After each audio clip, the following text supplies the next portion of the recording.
Corona से मौत का आज बन सकता है नया रिकॉर्ड। 3 लाख के पार होगा मौत का आंकड़ा। कल तक 2,99,266 लोगों की हो चुकी है मौत।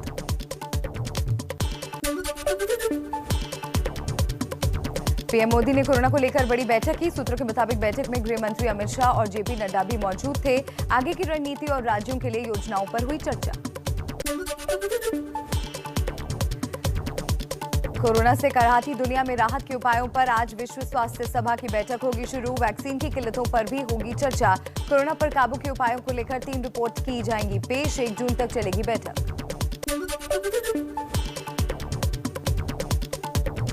कोरोना संकट के बीच विदेश मंत्री एस जयशंकर की आज से 5 दिनों का अमेरिका दौरा। वैक्सीन को लेकर चर्चा होगी। 1 जून को होगा सीबीएसई की 12वीं परीक्षा का ऐलान। शिक्षा मंत्री निशंक बोले, घोषणा के बाद परीक्षा शुरू करने के लिए कम से कम 15 दिन का समय देंगे। सूत्रों के मुताबिक 12वीं के 20 विषयों की परीक्षा जुलाई के पहले हफ्ते में कराई जा सकती है। बोर्ड परीक्षा के पेपर ऑब्जेक्टिव टाइप हो सकते हैं। 12वीं की बोर्ड परीक्षाओं को लेकर रक्षा मंत्री राजनाथ सिंह की अध्यक्षता में हुई अहम बैठक। केंद्रीय शिक्षा मंत्री रमेश पोखरियाल निशंक, स्मृति ईरानी, प्रकाश जावड़ेकर, राज्यों के शिक्षा मंत्री और सचिव बैठक में शामिल हुए।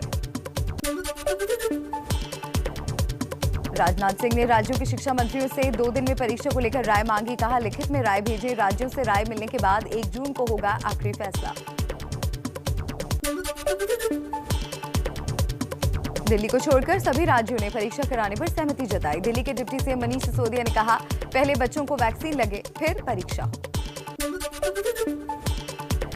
दिल्ली सरकार 12वीं की बोर्ड परीक्षा के पक्ष में नहीं। परीक्षा से पहले 12वीं के छात्रों और शिक्षकों को वैक्सीन लगाने की मांग की। मनीष सिसोदिया ने कहा, बच्चों की सुरक्षा हमारी जिम्मेदारी। प्रियंका गांधी ने 12वीं की बोर्ड परीक्षा कराने का विरोध किया। कहा, सबसे पहले बच्चों की सुरक्षा जरूरी। बंद कमरे में एग्जाम लेने से फैलेगा कोरोना।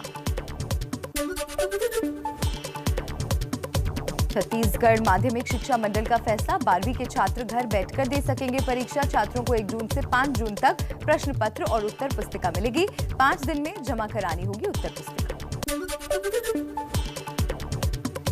यूपी के डिप्टी सीएम दिनेश शर्मा का बड़ा ऐलान। कहा, कोरोना से अनाथ हुए बच्चों को प्राइवेट स्कूलों को भी फ्री में पढ़ाना होगा।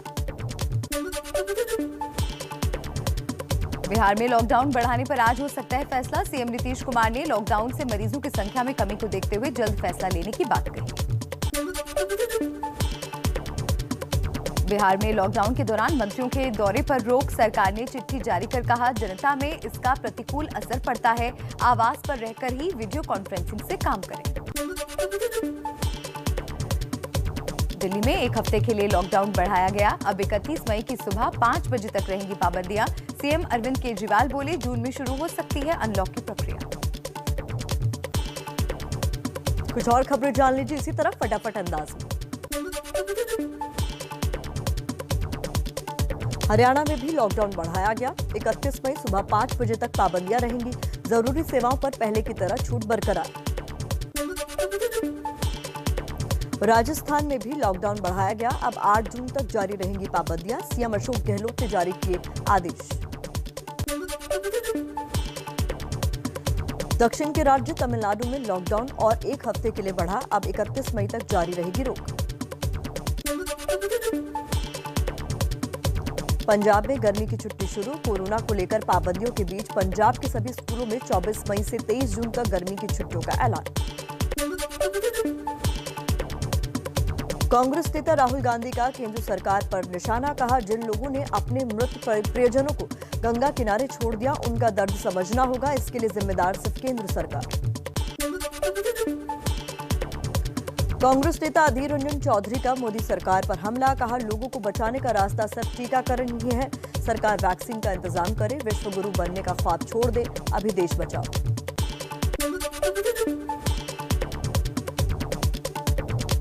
बिहार में बीजेपी के सहयोगी एचएएम के अध्यक्ष जीतन राम मांझी ने वैक्सीनेशन सर्टिफिकेट पर पीएम मोदी की तस्वीर को गलत बताया।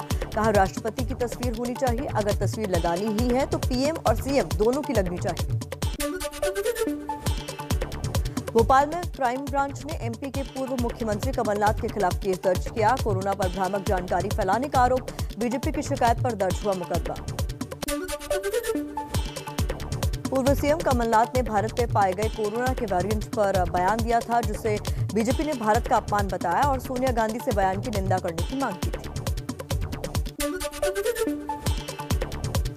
कमलनाथ के खिलाफ एफआईआर को लेकर कोर्ट जाने की तैयारी में कांग्रेस। भूपेंद्र गुप्ता ने कहा, सिर्फ कमलनाथ ने नहीं, देश के 21 मीडिया हाउस ने कोरोना के इंडियन वेरिएंट शब्द का इस्तेमाल किया है। एमपी के सीएम शिवराज सिंह चौहान ने कमलनाथ पर निशाना साधा। बोले, एक तरफ सरकार दिन रात कोरोना संक्रमण को नियंत्रित करने में जुटी हुई है, दूसरी तरफ कांग्रेस के नेता घटिया राजनीति कर रहे हैं। टूल किट मामले में छत्तीसगढ़ पुलिस आज पूर्व मुख्यमंत्री रमन सिंह से करेंगी पूछताछ। बीजेपी प्रवक्ता संबित पात्रा को भी रायपुर पुलिस ने नोटिस भेजा था, लेकिन पात्रा ने 7 दिन का समय मांगा। योग गुरु बाबा रामदेव ने एलोपैथिक दवाओं पर बयान दिया, वापस लिया। केंद्रीय स्वास्थ्य मंत्री डॉक्टर हर्षवर्धन ने चिट्ठी लिखकर बाबा रामदेव के बयान पर आपत्ति जताई। स्वास्थ्य मंत्री डॉक्टर हर्षवर्धन की चिट्ठी के जवाब में बाबा रामदेव ने कहा, किसी की भावनाएं आहत हुई हैं तो मुझे खेद है। आधुनिक चिकित्सा और एलोपैथी के विरोधी नहीं है। देश में ब्लैक फंगस के अब तक 9000 के करीब मामले सामने आए। मध्य प्रदेश में अब तक ब्लैक फंगस के 600 के करीब केस।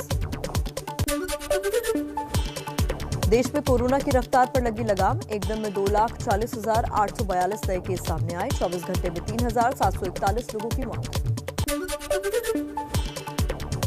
दिल्ली में 24 घंटे में कोरोना के करीब 1650 मरीज मिले। 189 लोगों की मौत। 30 मार्च के बाद से एक दिन में सबसे कम केस। यूपी में कोरोना पर राहत भरी खबर। एक दिन में 4800 मामले सामने आए। 234 लोगों की मौत। पॉजिटिविटी रेट करीब 2% हुई। बुंदेलखंड दौरे पर सीएम योगी ने कहा, यूपी के गांव कोरोना से सुरक्षित हैं। यूपी के सीएम योगी आदित्यनाथ ने किया बुंदेलखंड का दौरा। झांसी और बांदा में स्वास्थ्य सुविधाओं की समीक्षा की। लॉकडाउन में आर्थिक संकट झेल रहे प्रवासी मजदूरों पर आज सुप्रीम कोर्ट में सुनवाई। पिछले हफ्ते कोर्ट ने दिल्ली एनसीआर के मजदूरों को राशन मुहैया कराने और गांव लौटने की सुविधा देने का निर्देश दिया था। सुप्रीम कोर्ट में आज कोरोना से मरने वालों के परिजनों को मुआवजा देने पर होगी सुनवाई। याचिका में मृतकों के आश्रितों को 4-4 लाख रुपए मुआवजा देने की मांग की गई है।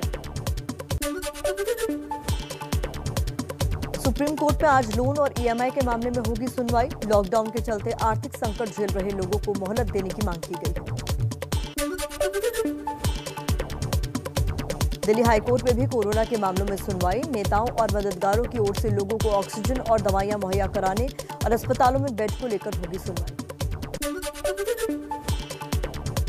संयुक्त किसान मोर्चा के विरोध दिवस का 12 विपक्षी दलों ने दिया समर्थन। 26 मई को संयुक्त किसान मोर्चा ने विरोध दिवस बनाने की घोषणा की है। कृषि कानूनों को लेकर आंदोलन कर रहे किसान संगठनों में दो फाड़ होने की आशंका। पीएम मोदी को पत्र लिखने पर 11 लेफ्ट संगठनों ने सवाल उठाए। हरियाणा की जींद में किसानों का अनोखा फरमान। बीजेपी और जेजेपी से संबंध रखने वाले लोगों के साथ नहीं करेंगे कोई भी रिश्ता। न लड़के की शादी करेंगे न लड़की की।